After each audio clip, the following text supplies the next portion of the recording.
Добрый день, добрый вечер, доброй ночи. Еще раз всех с новой жизнью, с новым путем в свет. Кто с Вивьеной, тот в свете. Подписывайтесь в Телеграм, там мы общаемся, там я даю очень много практик. Там вы можете задавать вопросы по эзотерике. Большое-большое вам спасибо за ваши донаты, за ваши подписки, за ваши комментарии. Всем благ, радости.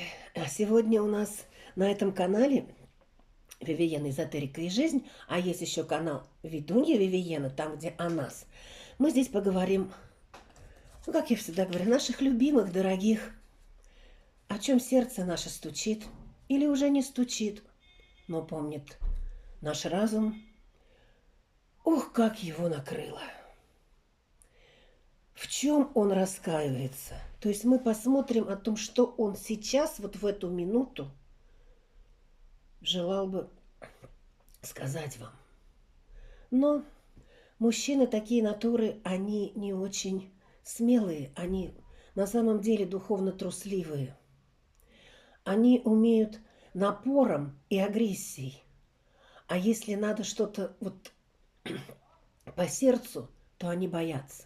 Они боятся, что их самомнение, их гордыню заденут. Женщины не такие. Женщины живут эмоциями. Мужчины больше живут разумом. И вот сегодня у нас расклад вот такой. Все думаем об этом человеке. Отложили все чашечки, рюмочки, мандаринчики. Так, у кого-то такой еще пирожок, у кого-то тортик такой вкусный. И перед Рождеством, я не знаю где, на каком канале, но я дам видео. 6 числа это делается. В Телеграме обязательно дам, как сделать, наговорить на свою карту специальный заговор, чтобы на нее приходили деньги. На одну карту. Если у вас несколько карт, то на какую-то одну. Так. И вообще, вы у меня молодцы.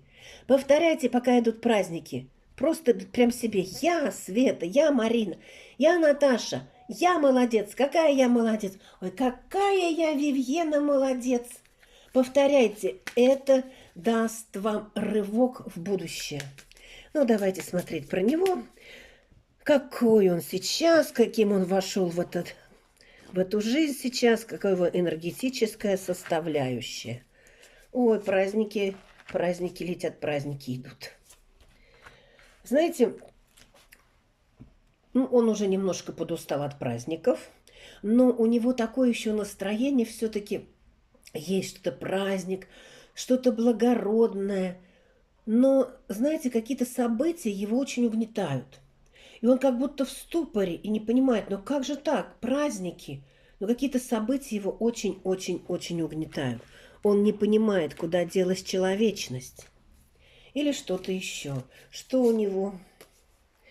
Ну, он даже сейчас думает больше, наверное, о деньгах, нежели о страсти. О страсти или о деньгах? Нет, о деньгах, что или потрачено как-то много денег, или, он думает о деньгах.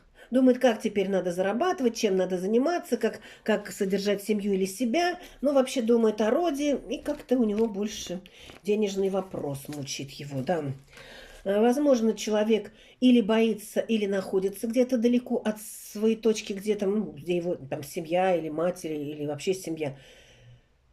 И у него какие-то мысли о том, что можно поехать куда-то далеко, очень далеко, за 3-9 моря, за 3-9 горя, именно набраться там горя. И там, возможно, можно как-то заработать, получить деньги. Почему он так думает? У него эти мысли есть. Да, он хотел бы куда-то поехать. И поехать, что это там влияет на его материальные какие-то блага.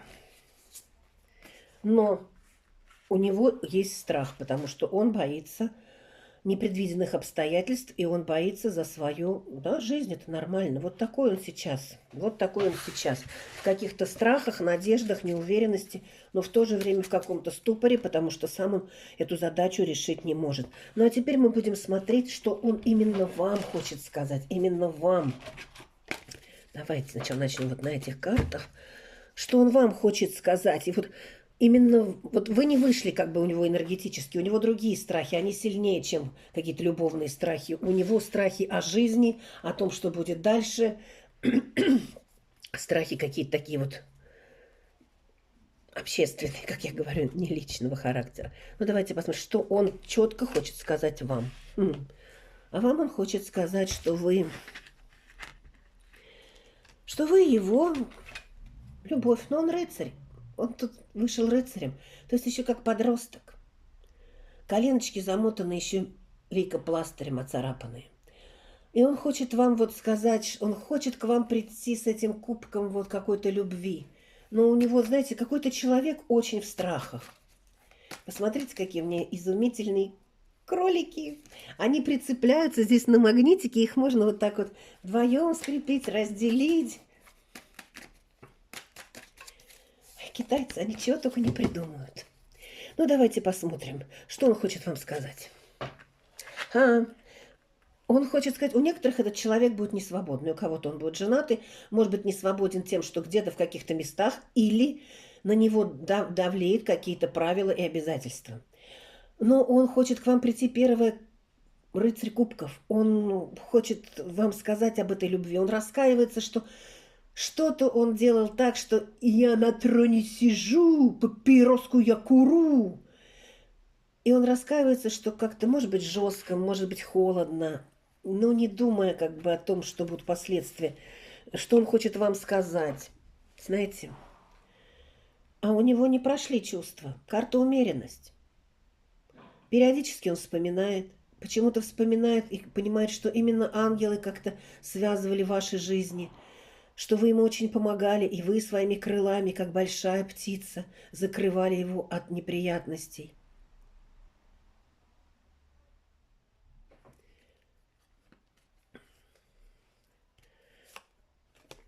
Что он хочет сказать? Да, он действительно мальчик, мальчик в коротких штанишках с голыми коленками.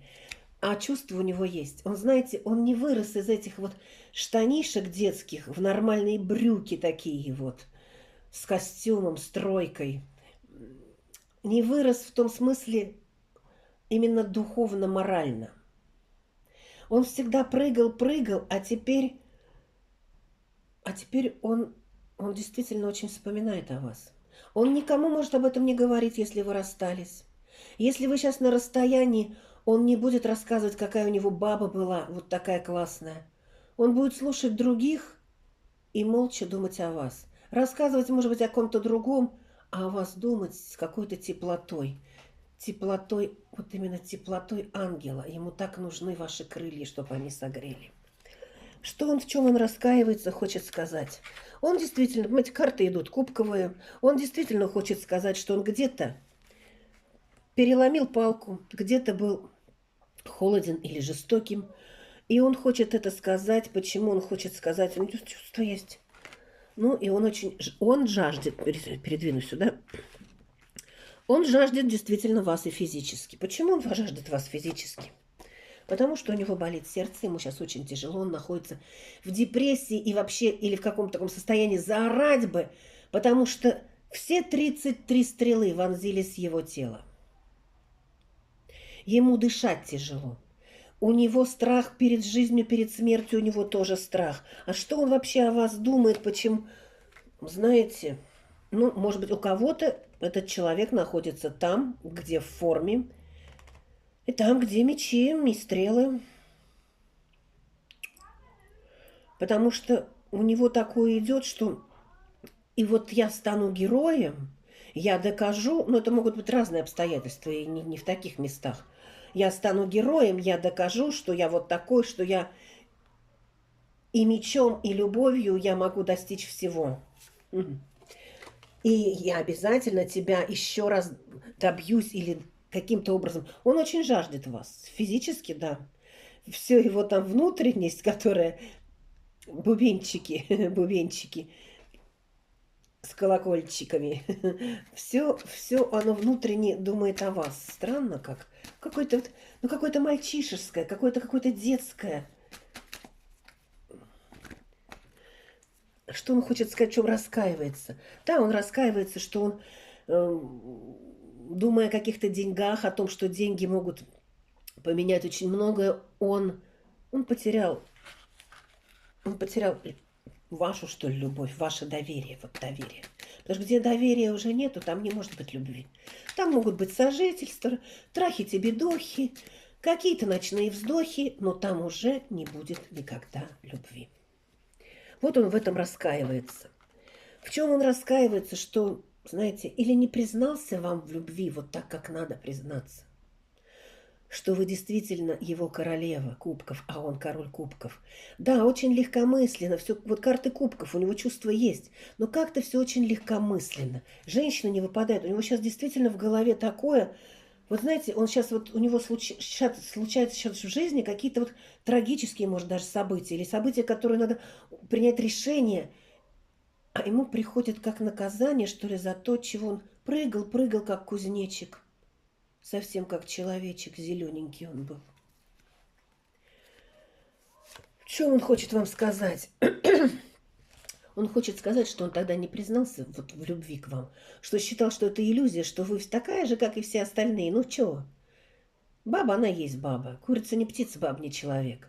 Он мог там чего-то шептать, говорить, но это были все его выгоды. То есть он считал, что про любовь, ну что там про любовь? Ты что какие-то свечечки ставишь, какие-то картиночки? Ты чё? Какая любовь? Любовь.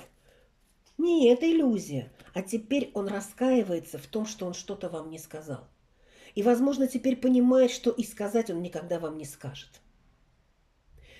Так, мы сейчас возьмем другую колоду. Почему он этого не скажет? Сейчас я просто... Почему он этого не скажет-то? А не скажет, потому что он всегда считал, что женщина – это объект. И если мужчины смотрите, то интерпретируйте под себя. И такие женщины бывают. Что это просто 5, 10, 15 удовольствие. Удовольствие. Женщина – это для удовольствия. Вот почему. А теперь у него другая проблема в жизни возникла. Оказалось, что жизнь не такая длинная, как кажется. И что каждую секунду она может закончиться.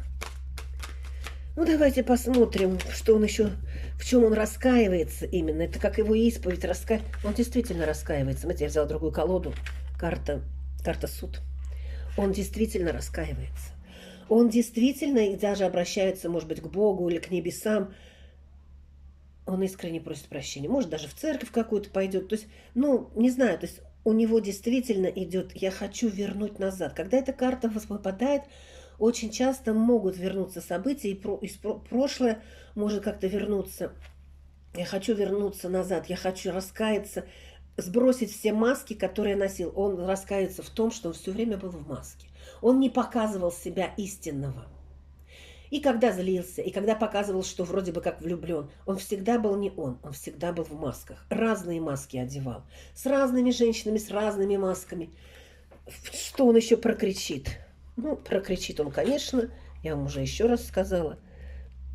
И вышла опять карта туз мечей, что и любовь, и ненависть в одном флаконе. И действительно у кого-то может выйти, потому что это общий расклад, вы должны понимать, что человек находится там, где нужно держать меч в руке. Я говорю аллегории. Или работает там, где надо защищать так. В чем он раскаивается, да? Если вы не создали таких отношений, как брак и семья, то он раскаивается, что он как бы опоздал. Если у вас такие отношения есть, то у него такая боль, что он недолюбил, что ли, недоласкал, потому что вы именно та, которая может своими крылами закрыть и оберечь, которая имеет силу, женскую эту силу, магическую, эзотерическую силу, женскую, все свершить и достигнуть. И огромными вот крылами, как орлица, закрывающая свое семейство. В чем он раскаивается?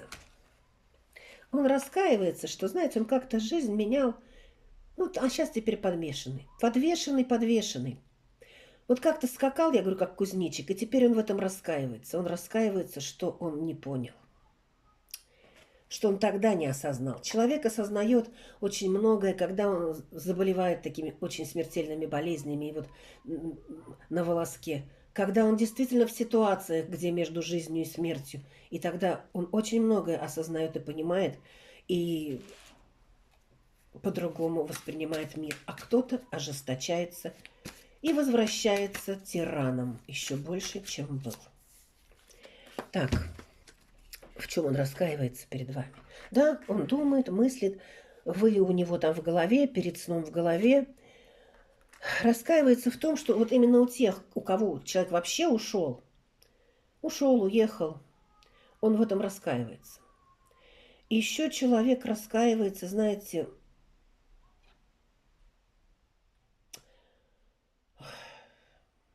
что да, тот действительно как бы ушел куда-то в туман. Даже если вы вместе, но человек как бы отошел. Вот он сейчас раскаивается в этом, но не знает, как себе помочь. Ну, трусоватый, он думает, что вы можете помочь.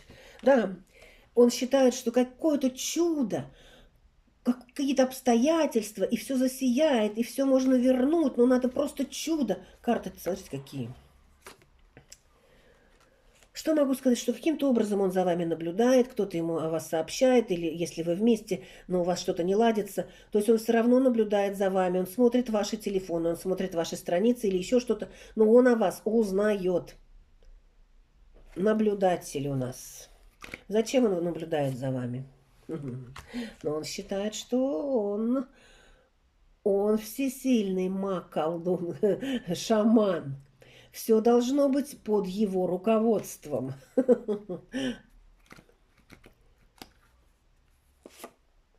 Да. Потому что он считает, что именно он расчищает дорогу. То есть всегда он прав. Вот понимаете, человек как баран всегда прав. Я прав, потому что я прав, а если я не прав, то смотри пункт 1. И если у него были, например, до этого одни умозаключения, он был прав. Теперь они у него совершенно противоположные. Он тоже говорит, что он прав. Он никого не умеет слушать.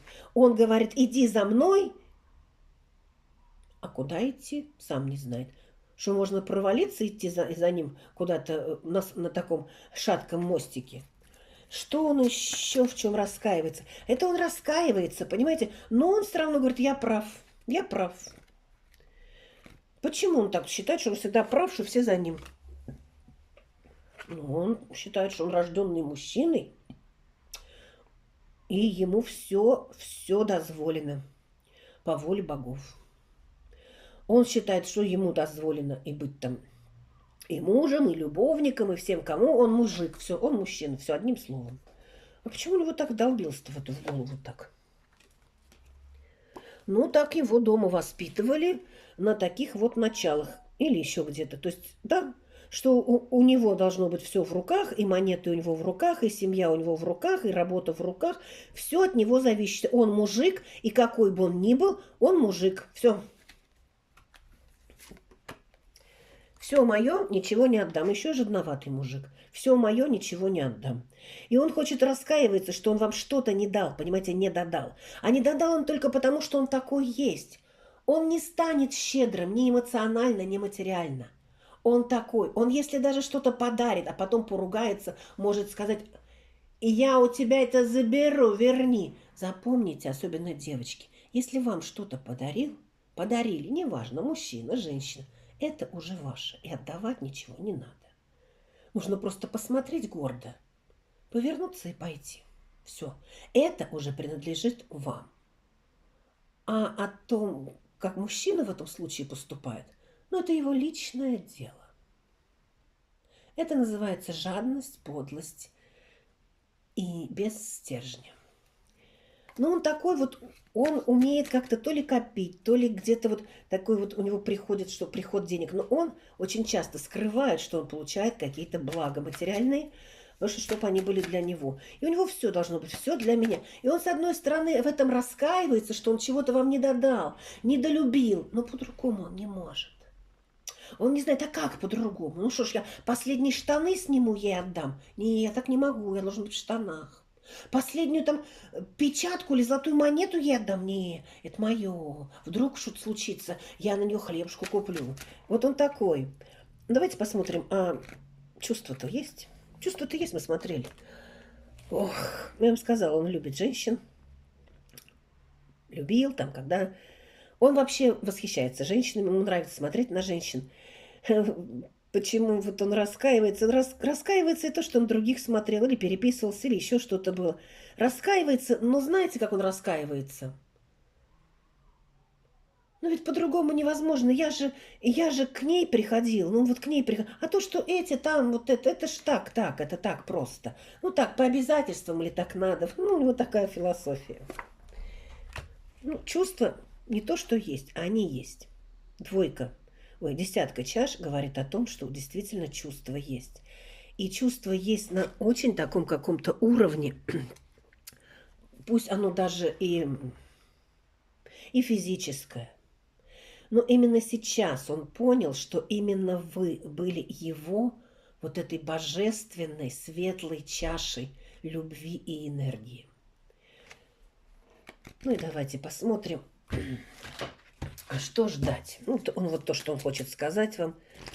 Я не вижу, что в ближайшее... У кого очень далеко, какое-то сообщение получите, но как-то странно все. Ну и давайте, то есть итоговая карта. Итоговая карта исполнения желаний, звезда. То есть человек, это будет не сразу, человек желает с вами как-то встретиться, желает вам сказать, и если все будет на этой земле, то он обязательно скажет. Пишите в комментариях. Принимаю, приобретаю блага земли и блага света. Жду вас в Телеграм, в ТикТок. Подписывайтесь в Телеграм в ссылке под описанием или по этому телефону, который здесь есть. И можете записываться на расклады и на чистки. Вивьена сильно чистит. И в Телеграм заходите и говорите, пришлите ссылку. Пока-пока. С вами была Вивьена. Пока-пока.